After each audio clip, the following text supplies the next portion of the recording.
मंडळी, आज आपल्याकडे फार्म हाऊस बघण्यासाठी नातेवाईक कंपनी आलेले आहेत आणि यामध्ये हा आहे माझा समोरच्या बाजूला भाचा रितेश आणि तो बार्शी या ठिकाणी राहतो.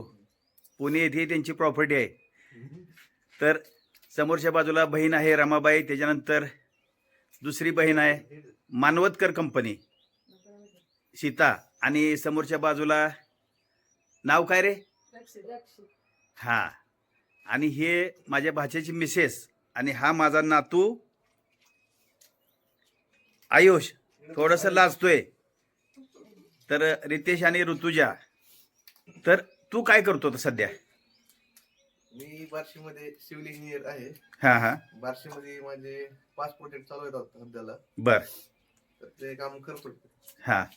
आणि काय करतो नक्की? काय करतो? कोणते प्रोजेक्ट? स्वतः प्लॉट घेतो. हा हा. तिथं डेव्हलपमेंट करतो. हा हा. डेव्हलपमेंट करून ते विकतो. बर बर बर. सगळं डिझाईन वगैरे आपलंच असतं. हा हा. आणि क्लायंटला डायरेक्ट आपण लॉक अँड की प्रोजेक्ट सबमिट करतो. ठीक आहे, ठीक. तर एखाद्या प्रोजेक्टचे 1 बेडरूम किचन असेल किंवा तुमचं 2 बेडरूम किचन असेल तर त्याची अंदाजे किंमत सांग मला, फक्त अंदाजे. ती काय कमी जास्त होऊ शकते? अंदाजे कसं असतंय, म्हणजे पत्र्याचं वेगळं राहते, स्लॅबचं वेगळं राहते. हा हा हा. ऍज पर सिच्युएशन पाया कसा असतो. हा हा हा. अंदाजे सांगू शकत नाही. हा. समजा तुला एरिया वाईज असते ते. समजा तुला संपर्क करायचा असेल कोणी कामासंदर्भात, तर तुझा संपर्क नंबर? ठीक आहे. 9168 हा. 010203. परत एकदा रिपीट कर. 9168 010203. हा. आणि नंबर एकदम सोपा आहे. हा हा. आपला अजून इंस्टाग्रामला पण पेज आहे, कोणतं, काय नावानं? Kuber construction and developers. बर बर बर. तर या ठिकाणी आमचं जे फार्म हाऊस आहे, तर वरती हा पत्रा मी पाठीमाग टाकलेला होता. तर या घराची परिस्थिती थोडीशी सिच्युएशन उलटी केलेली आहे मी. आधी कळस पत्रावरती पत्र्या शेड तयार झालेला आहे आणि खालून बांधकाम नंतर चालू केलेलं आहे. तर यामध्ये तुम्ही जो थांबलाय तो भाग आहे व्हरांड्याचा, आणि हा व्हरांडा जो आहे तो 7.5 फूट रुंदीचा, आणि इकडच्या बाजूला असा एकूण व्हरांडा जो आहे तर तो व्हरांडा आहे 7.5 फूट रुंदी आणि 20 फूट लांबीचा. आणि व्हरांड्यात सुद्धा मी खिडक्या बसवलेल्या आहेत, त्या 2 बाय 3 फुटाच्या आहेत. आणि समोरच्या बाजूला इथं ग्रिल येणार आहे. ही जी समोरच्या बाजूला जी फ्रेम दिसते किंवा चौकट आहे ती लोखंडी आहे. इथं जेवढे विटांची उंची आहे तेवढंच आपल्याला पत्र्याचं खालनं पूर्ण पॅक होणार आहे, पत्र्यानं जे दरवाजा आहे तो. आणि वरती परत फक्त हे असं उभं पूर्ण स्क्वेअर पाईपचं ग्रिल येणार आहे. आणि पाठीमागे एक खिडकी आहे, आणि हा वरचा भाग पूर्ण झाकला जाईल. एक साधारणपणे 3.5 फूट येईल. हा, उभे येणार. 1 इंच ठेवणार, 1 ते 1.5 इंच. 1-1.5 इंच ठेवणार मध्ये गॅप. फार छोटा ठेवायचा आपल्याला, म्हणजे मजबूत होईल आणि सुरक्षित होईल. आणि ज्यावेळेस आपण इथून आत जातोय तर ही आहे घराची आपली मुख्य चौकट, जी सागवानी आहे. आणि इथं सुद्धा आपण इथून जो प्रवेश करतोय तर या इकडून आत आल्यानंतर, इथून फ्रेम मधून आत आल्यानंतर, आता समोरच्या बाजूला पायऱ्या तयार करण्यासाठी हे खोदून ठेवलेलं आहे आपण. तर ते पायऱ्या करूनच आपण पुढचं काम सुरू करणार आहोत. तर इथून आत आल्यानंतर या चौकटीतून आपण आत जाणार आहे. जो प्रवेश होतोय तो आपला हॉलमध्ये होतोय, आणि हा हॉल आहे. तर हा जो हॉल आहे तर हा आहे 14 फूट बाय 10.25 फुटाचा. आणि हॉलला समोरच्या बाजूला एक खिडकी बसवलेली आहे, ती 3 फूट बाय 4 फुटाची आहे. आणि इकडं आहे 4 बाय 6 फुटाची. म्हणजे आपण व्हेंटिलेशनचा प्रॉपर विचार करून जागा भरपूर सोडलेली आहे. नंतर इकडच्या बाजूला ज्यावेळेस जातोय आपण, तर इकडच्या बाजूला आहे किचन, आणि किचनमध्ये सुद्धा आपण 2 खिडक्या सोडलेल्या आहेत. पण 3 बाय 4 फुटाच्या 2 खिडक्या आहेत किचनच्या. तर या ठिकाणी 3 बाय 4च्या 2 खिडक्या, आणि हे 10.25 बाय 10.25चं किचन आहे. तो रिकाम भाग दिसतोय, हे पूर्ण बांधकाम होणार आहे. म्हणजे अशा 3 भिंती ज्या आहेत ते पूर्व पश्चिम होतील.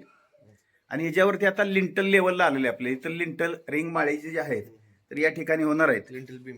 हा. आणि इथून आत आल्यानंतर हा समोरचा जो भाग आहे तर हा आहे बेडरूमचा. बेडरूमला सुद्धा 2 खिडक्या सोडलेल्या आहेत, आणि त्या 4 बाय 5 फुटाच्या आहेत. उंची 4 फूट आणि रुंदी 5 फूट. आणि इथं आपण स्लायडिंग विंडोज वगैरे बसवू शकतो. तर अशा पद्धतीनं हे जे बेडरूम होईल ते 10.25 बाय 10.25 फुटाचं. पाठीमागच्या बाजूला समोर दिसतोय ना, हा तो शोष खड्डा तयार केलेला आहे. म्हणजे इथलं जे ग्रे वॉटर. हां, तर ग्रे वॉटर आहे ते शोष खड्ड्यात जाईल तिकडं. आणि दुसरा एक शोष खड्डा या ठिकाणी आपण तयार करणार आहोत. तो फक्त बाथरूमचं जे किंवा किचनचं जे पाणी आहे ते वेस्ट वॉटर. हां, तर ते वेस्ट वॉटर आहे. तर आपण इथं खड्डा, एक शोष खड्डा तयार करून इथं सोडणार आहेत. तर दोन्हीला सेपरेट केलं. दोन्हीला सेपरेट केलेलं आहे. म्हणजे आपलं जे वेस्ट वॉटर आहे ते ओपन न राहता, म्हणजे डासांचा त्रास होऊ नये असा पूर्ण विचार करून. आणि या ठिकाणी एक 5.75 फुटाचं हे जे आहे ते टॉयलेट बाथरूम एकत्र करतोय आपण. म्हणजे हे जे आहे ते बेडरूमला अटॅच आहे. तर हे 5.75 बाय 5.25 फुटाचं आहे. Master bed. हां, मास्टर बेड तुमच्या भाषेत. Master bed. आमची भाषा आपल्या बेडरूमला अटॅच म्हणणार आम्ही. सगळ्याला कळतं. हां, तर या ठिकाणी अशा पद्धतीनं हे बांधकाम होईल. आणि पुढच्या बाजूला एक हा जो हॉल आहे, तर हॉलला अटॅच करून आपण एक इथं टॉयलेट बाथरूम घेतलेलं आहे. आणि याची रुंदी आहे 4.25 फूट बाय 5.75 फूट या मापाचं हे टॉयलेट बाथरूम होईल. आणि इथंही आपण परत व्हेंटिलेशनसाठी 1.5 बाय 2 फुटाच्या खिडक्या सोडलेल्या आहेत दोन्ही टॉयलेट बाथरूमला.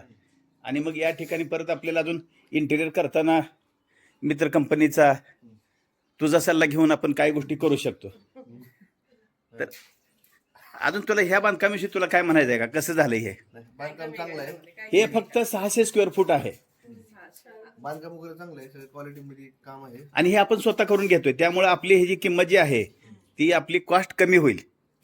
आणि हे सगळं जे आहे ते पूर्णपणे स्क्वेअर पाईपवरती स्ट्रक्चर आहे. फॅब्रिकेशन वर चांगलं केलं. हां, तर यात आमचे शेजारी मित्र महादेव भगत त्यांची टीम होती आणि त्यांच्याकडून फॅब्रिकेशन केलं.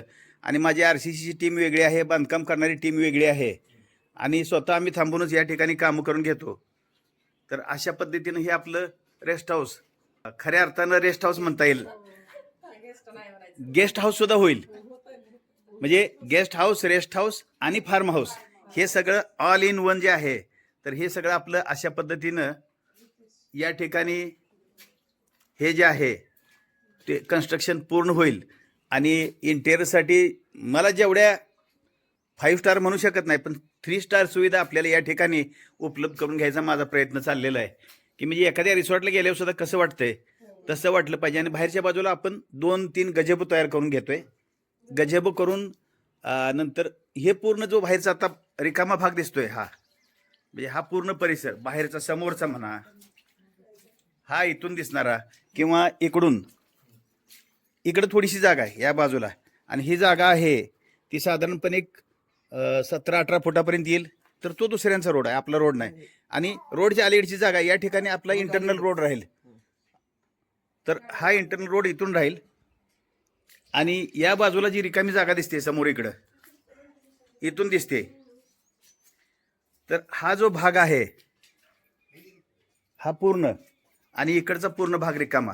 यामध्ये आपण सेंद्रिय भाजीपाला, सेंद्रिय फळभाज्या, हे समोरच्या भागात हे सगळं 2 एकर आहे आपलं. सेंद्रिय भाजीपाला, सेंद्रिय फळभाज्या आणि फळझाडं हे सगळं आपण इथं लावणार आहे. तर असं हे ऑर्गॅनिक आपण करणार आहे. तुला आवडलं का? आवडलं का तुला? अरे ए बाळ, तुला आवडलं का? रक्षित आवडलं तुला? आवडलं? हा, आवडलं. तुला आवडलं म्हणजे सगळ्यांना आवडलं असेल. तुला आवडलंय, बास झालं.